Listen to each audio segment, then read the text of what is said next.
Attention restaurant operators, get ready for the 29th annual Menu Masters, the culinary event of the year happening May 16th at Morgan Manufacturing in Chicago.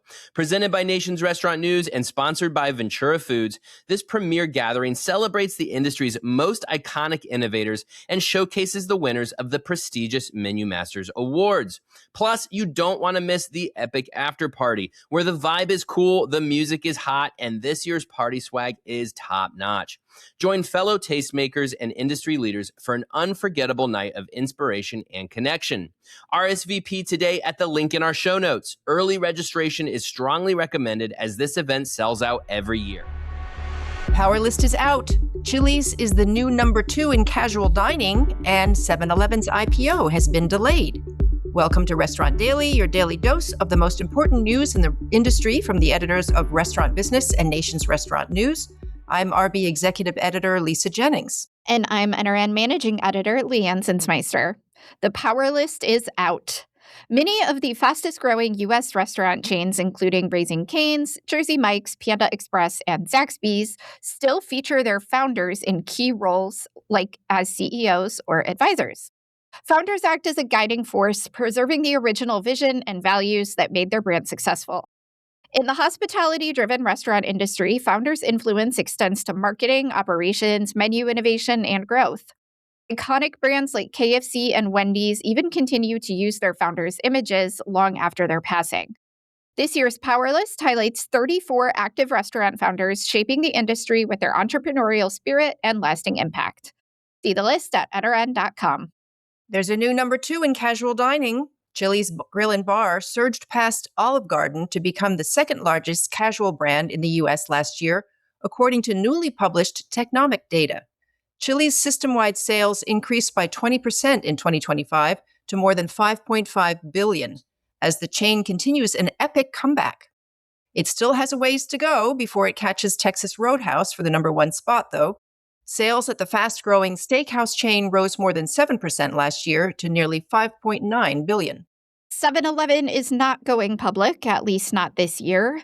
7 & I Holdings, the convenience store chain's Japanese-based parent, said that it is delaying a planned IPO of its North American 7-Eleven business until next year, quote, March at the earliest.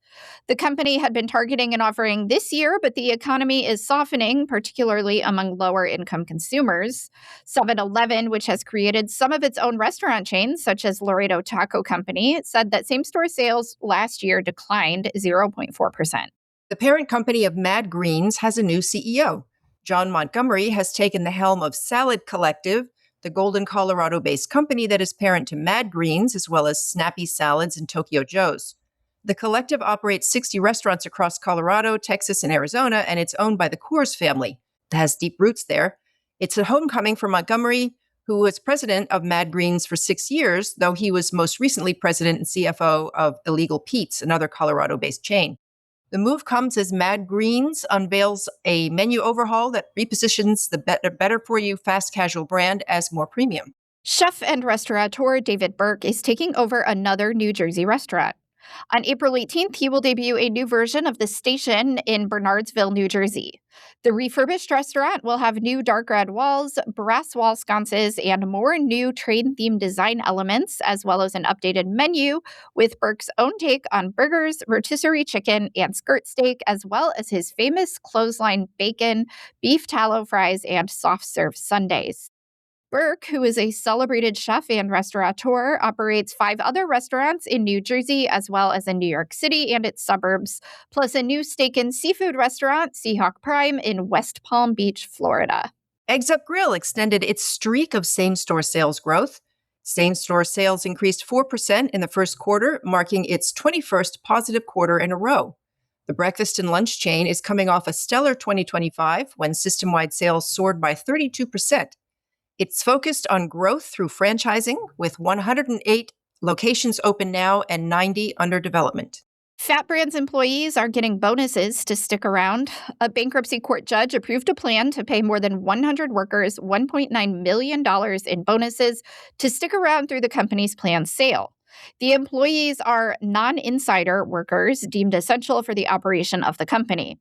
The payments are equal to 15% of their salary and will be paid in installments.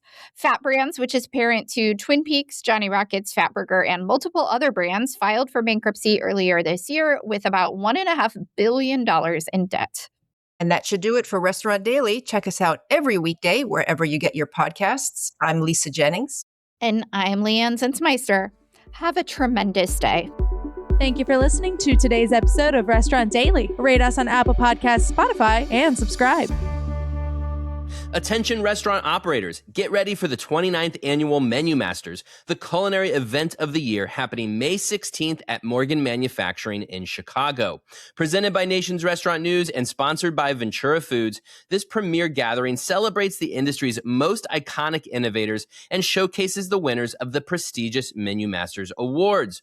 Plus, you don't want to miss the epic after party, where the vibe is cool, the music is hot, and this year's party swag is top-notch. Join fellow tastemakers and industry leaders for an unforgettable night of inspiration and connection. RSVP today at the link in our show notes. Early registration is strongly recommended as this event sells out every year.